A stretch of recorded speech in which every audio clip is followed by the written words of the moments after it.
కవులు కళాకారులు ప్రేమకు ఎన్నో నిర్వచనాలు చెప్పారు. కానీ ఈ రోజుల్లో యూత్ మనసుల్లో ఉన్న అర్థాలు వేరు. తెలుసో తెలియకో ప్రేమంటే ఎంజాయ్మెంట్ అని వాళ్ళు అనుకుంటున్నారు. అదే చాలా మంది యువతల జీవితాల్ని చీకటమయం చేస్తోంది.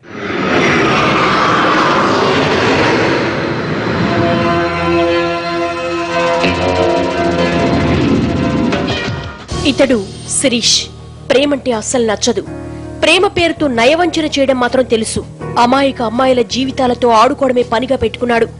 4 మంచి మాటలు చెప్పి పార్కులు పబ్బులకు తిప్పి అమ్మాయిలను అనుభవించాలన్నదే ఇతడి దురాలోచన.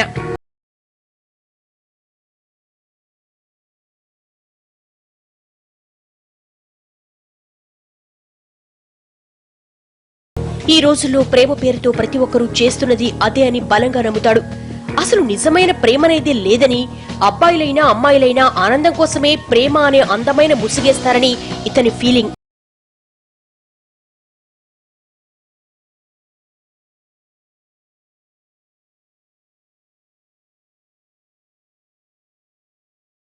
ఇప్పుడు యువతి శిరీష్ వల్లో పడిందే. ఆమెను మోసం చేసేందుకు లేనిపోని డ్రామాలాడుతున్నాడు. శిరీష్ అంటే రాజేశ్వరికి చాలా ఇష్టం. వీలు దొరికినప్పుడల్లా అతనితో ఫోన్లో మాట్లాడేది. తన మనసులో భావాలను అతనితో పంచుకుంటూ స్వచ్ఛమైన ప్రేమను చాటుకునేది. ఈ కంత్రి మాత్రం లేని ప్రేమను నటిస్తూ మాయమాటలు చెప్పేవాడు. ఆమెతో మాట్లాడటం ఇష్టం లేకపోయినా ఇష్టం ఉన్నట్లు నటించేవాడు.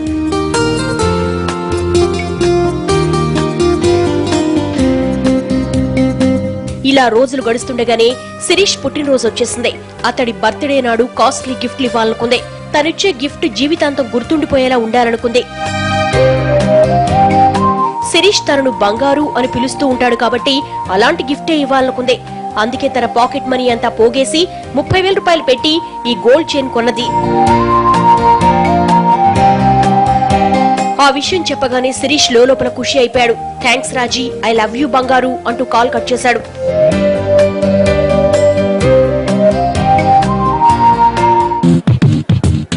ఈ కన్నింగ్ ఫెలోకు పుట్టినరోజు జరుపుకోవడం అస్సలు నచ్చదు.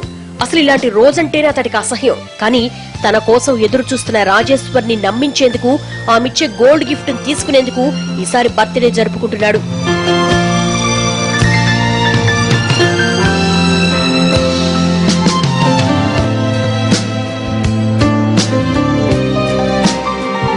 రాజేశ్వరి తనను పిచ్చిగా ప్రేమిస్తోందని భావించే శిరీష్ ఆమె పట్ల మనసులో ఒకంత జాలి కూడా ఉంది. అయినా కంత్రి బుద్ధులు ఎక్కడికి పోతాయి? మంచివాడిలా ఆమె ముందు నటించడం కష్టమైనా తన స్వార్థం కోసం డ్రామా కంటిన్యూ చేశాడు. ప్రేమ పేరుతో ఆమె దగ్గర వీలైనంత మనీ లాగేయాలనుకున్నాడు ఈ కేడి. అందుకోసం ఏమేం చెయ్యాలనుకున్నాడు అవన్నీ చేస్తూ వచ్చాడు.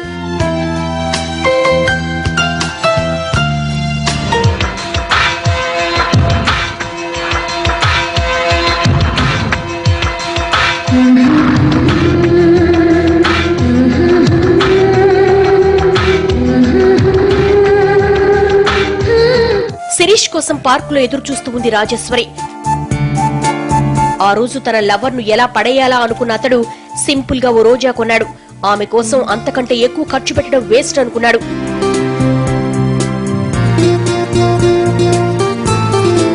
రాజేశ్వరి దగ్గరికెళ్లి దొంగ ప్రేమ నటిస్తూ రోజా ఇచ్చాడు. తన కోసం తాజ్ మహల్ తెచ్చినంత హ్యాపీగా ఫీల్ అయిపోయిందామె. పువ్వులాంటి సున్నితమైన తనకు రోజా అంటే ఇష్టమని తెలిసి అది తెచ్చాడని లోపల సంబరపడిపోయింది. వెంటనే గోల్డ్ చైన్ అతని మెడలో వేసింది. ఆమె అంత అమాయకురాలు కావడం వల్లే శిరీష్ ఆమెను ఓ బంగారు బాతులా భావించేవాడు. ఇది గుంటూరులో వీళ్ళిద్దరూ రెగ్యులర్ గా కలుసుకునే పార్క్. బెంగళూరు నుంచి అతన్ని కలిసేందుకు తరచు ఇక్కడికి వచ్చేది రాజేశ్వరి. ఇక్కడి చెట్టు పుట్ట అన్నిటికీ తెలుసు అతని రొమాంటిక్ కన్నింగ్ లవ్ స్టోరీలు. ఇంతకీ ఈ కేటుగాడి వల్ల ఆమె ఎలా పడింది? తనకు ఫ్లాష్ బ్యాక్ ఉంది. అప్పట్లో రాజేశ్వరి అరండల్పేటలో ఓ ప్రైవేటు కంపెనీలో పనిచేసేది. లేడీస్ హాస్టల్లో ఉండేది.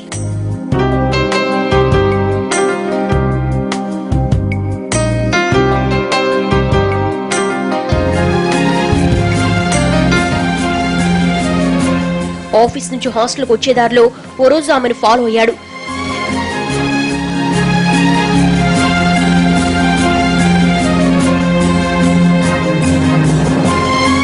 ఆ విషయం ఆమెకు తెలిసేలా దిక్కులు చూస్తూ వెంటపడ్డాడు. ఇంతకు ముందు కూడా ఇలాంటివి చాలా చేసిన ఈ దుర్మార్గుడికి అమాయక యువతుల్ని ఎలా ఏమార్చాలో తెలుసు.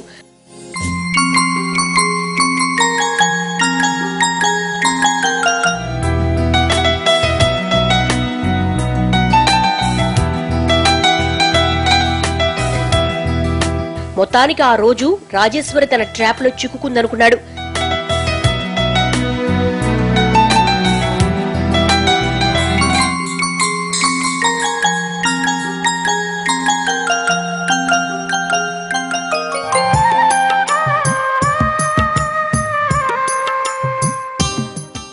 రాజేశ్వర్ని లవ్లో పడేయాలన్న ఉద్దేశంతో ఆమె ముందు బుద్ధిమంతుళ్లా బిడియం నటించేవాడు. ఓ రోజు భయపడుతున్నట్లుగా తడబడుతూ మాట్లాడాడు.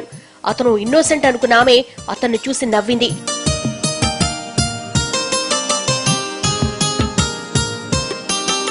ఓ అమ్మాయితో మాట్లాడేందుకు ఈ రోజుల్లో కూడా ఇంతలా భయపడే మగాళ్లుంటారా అనుకుంది అతడి నిజస్వరూపం తెలియక.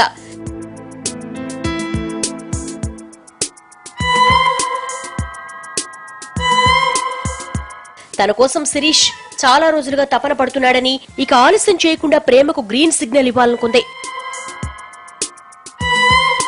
అతడు ఓ ఫైనాన్స్ కంపెనీ రికవరీ డిపార్ట్మెంట్ లో పనిచేస్తున్నాడని తెలుసుకుంది. అలా మొదలైన వీళ్ల పరిచయం స్నేహంగా ప్రేమగా మారడానికి ఎన్నో రోజులు పట్టలేదు. అతడి ప్రేమ మైకంలో నిండా మునిగింది. నిజంగా ఇలాంటి బాయ్ ఫ్రెండ్ దొరకాలంటే ఏ అమ్మాయికైనా ఎంత అదృష్టం ఉండాలి అనుకుంది.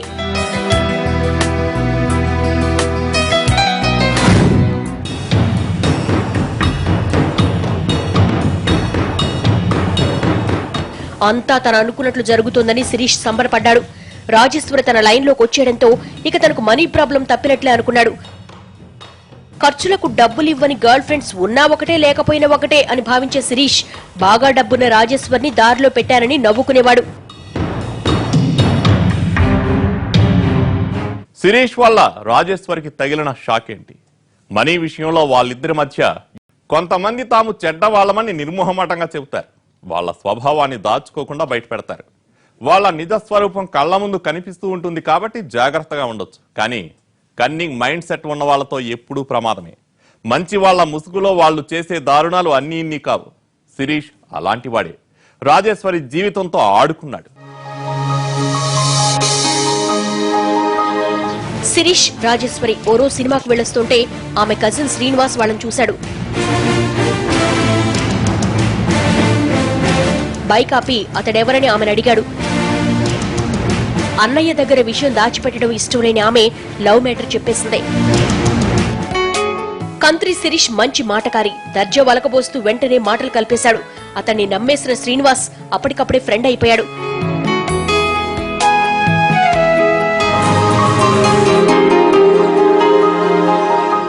శ్రీనివాస్ శిరీష్ ను బావా అని పిలిచేవాడు. ఆ పిలుపు విన్నప్పుడల్లా రాజేశ్వరి ఎంతో ఆనందపడేది.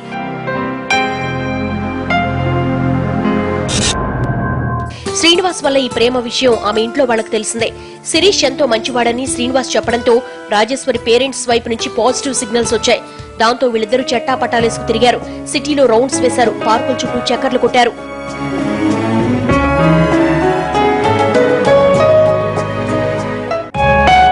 ఓ రోజు శిరీష్ రాజేశ్వరిని తన ఫ్రెండ్ రవి ఇంటికి తీసుకెళ్లాడు. ఇద్దరు ముచ్చట్లలో మునిగి తేలారు.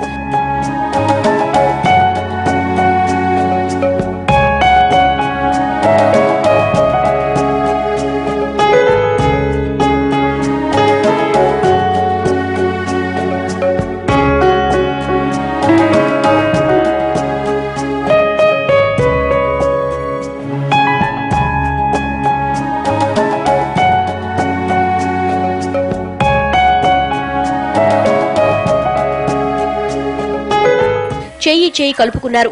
అతనిపై ఉన్న ప్రేమతోనూ అతనిపై తనకున్న నమ్మకంతోనూ రాజేశ్వర్ అతనికి దగ్గరైంది. ఎంత దగ్గరంటే తన సర్వస్వం అర్పించేంతగా.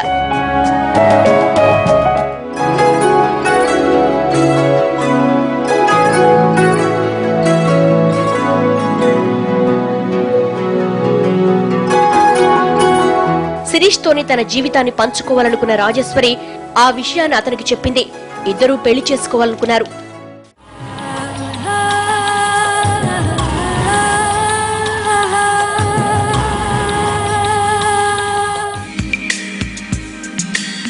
ప్రేమించిన వాడు భర్తగా రావడం కలే అనుకున్న ఆమె తన విషయంలో ఆ కల నెరవేరబోతోందని ఆనందపడింది. ఇష్టపడిన వాడినే పెళ్లి చేసుకోబోతున్నారని సంబరపడింది. అతనితో భవిష్యత్తు ఊహించుకుంటూ ఉక్కిరిబిక్కిరైంది. ఇద్దరూ ఇలా చాలా రోజులు సంతోషంగా గడిపారు. అయితే జీవించేందుకు ప్రేమ మాత్రమే ఉంటే చాలదు కదా. తనకంటూ ఓ కెరీర్ కోసం రాజేశ్వరి హైదరాబాద్ వెళ్లింది. కంప్యూటర్ కోర్సులో చేరింది.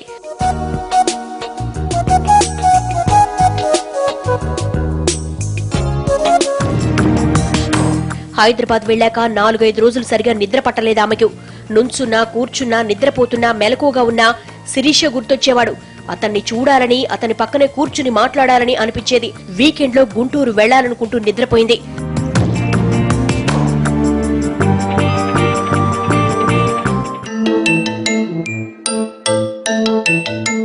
తర్వాత రోజు ఉదయం లేవగానే షాక్ అయింది. కారణం ఎదురుగా శిరీష్ ఉన్నాడు. నమ్మలేకపోయిందామె. అదంతా ఓ కలగా అనిపించింది. కానీ శిరీష్ రావడం నిజమే. అతని రాకతో చాలా సంతోషపడింది. ఈ కేటుగాడు ఆమెతో 3 రోజులు హైదరాబాద్ లో ఉన్నాడు. 4వ రోజు గుంటూరు బయలుదేరారు. మధ్యలో బైక్ ఆపిన శిరీష్ తను కష్టాల్లో ఉన్నానని, ఓ 10,000 అవసరమైందని చెప్పాడు. తనకు రావాల్సిన మనీ రాగానే తిరిగిచ్చేస్తానన్నాడు. దాందే ఉంది అంటూ క్షణం ఆలోచించకుండా అడిగినంత ఇచ్చింది. ఇలా ఒక్కసారి కాదు, 2-3 సార్లు భారీ మొత్తంలో మనీ తీసుకున్నాడు. ఓసారి తన దగ్గర డబ్బు లేకపోతే తన కజిన్ శ్రీనివాసును అడిగి మరీ ఇప్పించింది. కాబోయే బావే కదా అని అతడు కూడా ఏమాత్రం సంకోచించకుండా రాజేశ్వరి ఇమ్మన్నంత డబ్బు ఇచ్చాడు. మనీ తీసుకునేటప్పుడు ఈ కేడీ చాలా తెలివిగా నటించేవాడు. ఎప్పటికప్పుడు తానెంత తీసుకున్నాడో, దానికెంత వడ్డీ అవుతుందో లెక్కలు చెప్పి మరీ నమ్మించేవాడు.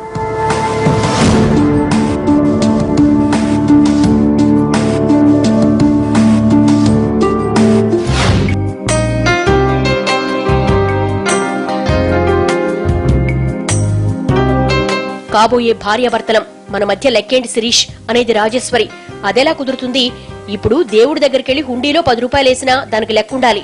లేకపోతే మనం చేసిన పుణ్యానికి కూడా ప్రూఫ్ ఉండదు తెలుసా అంటూ కబుర్లు చెప్పేవాడు శిరీష్.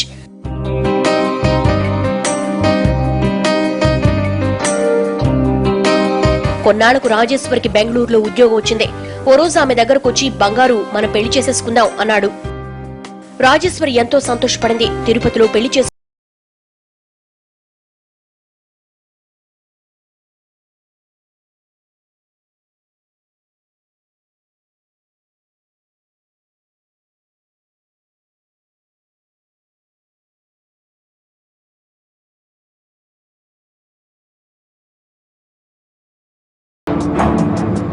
కాల్ మాట్లాడాక, సారీ రావ్జీ, ఇంట్లో పెద్దోళ్లకు ఆరోగ్యం బాలేదు, వెంటనే వెళ్లాలి అంటూ గుంటూరుకు చెక్కేశాడు శిరీష్.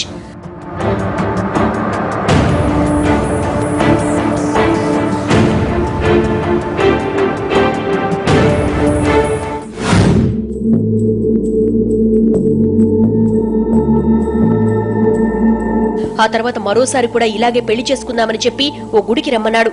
అక్కడ గంటల తరబడి ఎదురు చూసింది. కానీ అతడు రాలేదు. శిరీష్ తీరు చూసి మొదటిసారి డౌట్ వచ్చింది ఆమెకి. ఎందుకు పెళ్లి పేరుతో తనను పదే పదే తిప్పుతున్నాడు అని ప్రశ్నించుకుంది. అప్పటికే అతని ప్రేమ మైకోలో పడి ఆమె ఇచ్చిన మొత్తం డబ్బు 8 లక్షలు దాటింది. అది చాలదనట్లు నెల నెలా ఖర్చుల కోసమంటూ బెంగళూరు వచ్చినప్పుడల్లా 5,000, 10,000 తీసుకుపోయేవాడు.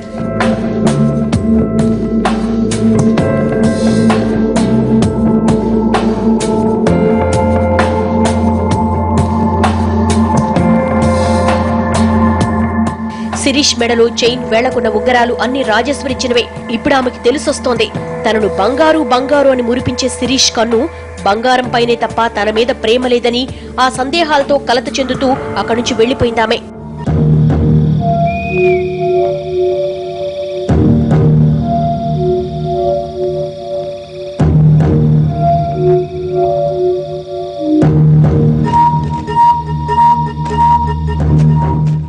ఇంతకీ శిరీష్ పెళ్లి చేసుకున్నాడా? అతని విషయంలో రాజేశ్వరి ఏం చేసుకోమంటే తప్పించుకు తిరుగుతున్న శిరీష్ ఎలాంటి వాడో ఆలస్యంగా గ్రహించింది రాజేశ్వరి. కానీ అప్పటికీ అతనిపై నమ్మకాన్ని పూర్తిగా చంపుకోలేదు. ఎంత చెడ్డవాడైనా మారతాడు అనుకుంది.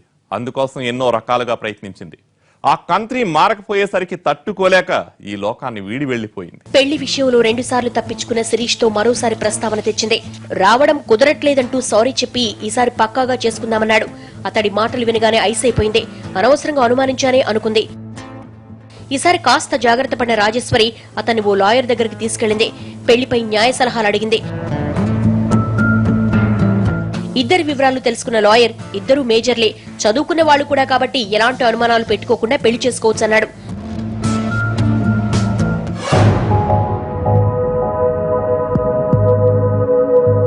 ఈసారి విజయవాడ కనకదుర్గమ్మ గుడిలో పెళ్లి చేసుకోవాలనుకున్నారు. అందుకోసం ఇద్దరూ కలిసి బయలుదేరారు. మధ్యలోనే మెలికి పెట్టాడు.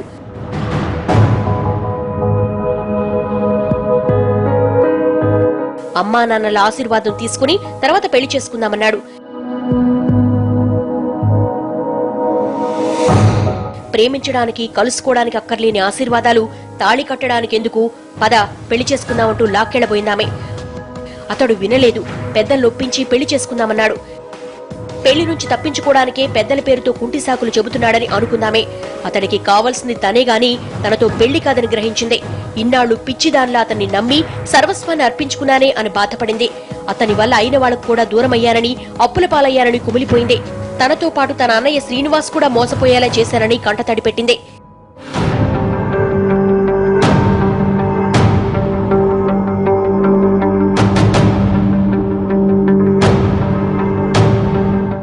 శిరీష్ ప్రేమికుడు కాదు, కామికుడని గ్రహించింది రాజేశ్వరి. అతడు తనలాగే మరో ఇద్దరు అమ్మాయిలను కూడా మోసం చేశాడని తెలుసుకుంది. వాళ్లలో ఓ బాధితురాలు రాజేశ్వరితో ఫోన్లో మాట్లాడింది కూడా. ఛీ, ఇలాంటి తిరిగిపోతున్నా ఇన్నాళ్లు నేను నమ్మింది అనుకుంటూ తన మీద తనే కోపం తెచ్చుకుంది. ఈ పరిణామాలన్నీ వీళ్ల మధ్య అగాధాన్ని మరింత పెంచాయి. తనకు వేరే దిక్కులేదనుకున్నామే మరోసారి పెళ్లి కొప్పించింది.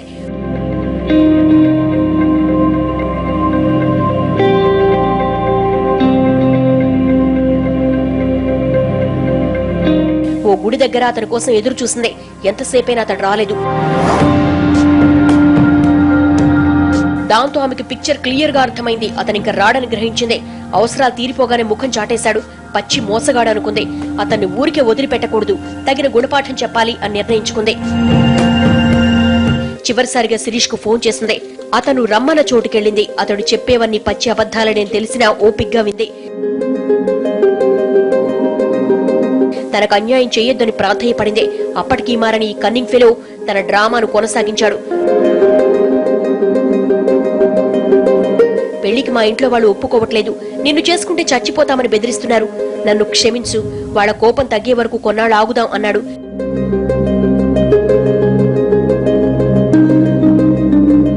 ఇంకెన్నాళ్ళాగాలి అనుకుందామే.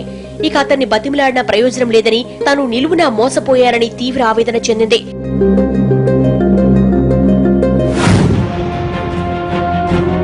తనకు జరిగిన అన్యాయం ఇంకెవ్వరికి జరగకూడదన్న ఉద్దేశంతో తనలా మరే అమ్మాయి ప్రేమ పేరుతో మోసపోకూడదని భావించి శిరీష్ గురించి, అతను చేసిన అన్యాయం గురించి, అతని చేతిలో మోసపోయిన అమ్మాయిల గురించి పూర్తి వివరాలతో ఓ లెటర్ రాసింది.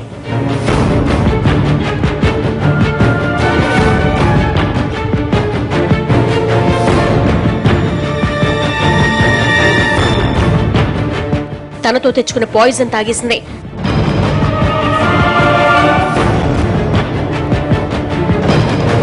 ప్రాణాపాయ స్థితిలో లాయర్ కు ఫోన్ చేసి జరిగింది చెప్పింది. నువ్వెక్కడున్నావో చెప్పు అంటూ ఆయన ఫోన్లో అడుగుతూనే ఉన్నాడు. ఆ వివరాలేమీ చెప్పకుండానే అమ్మా నాన్నకు దూరమై ఈ లోకం విడిచి వెళ్లిపోయింది రాజేశ్వరి. తనను క్షమించమని వాళ్లను లేఖలో కోరింది.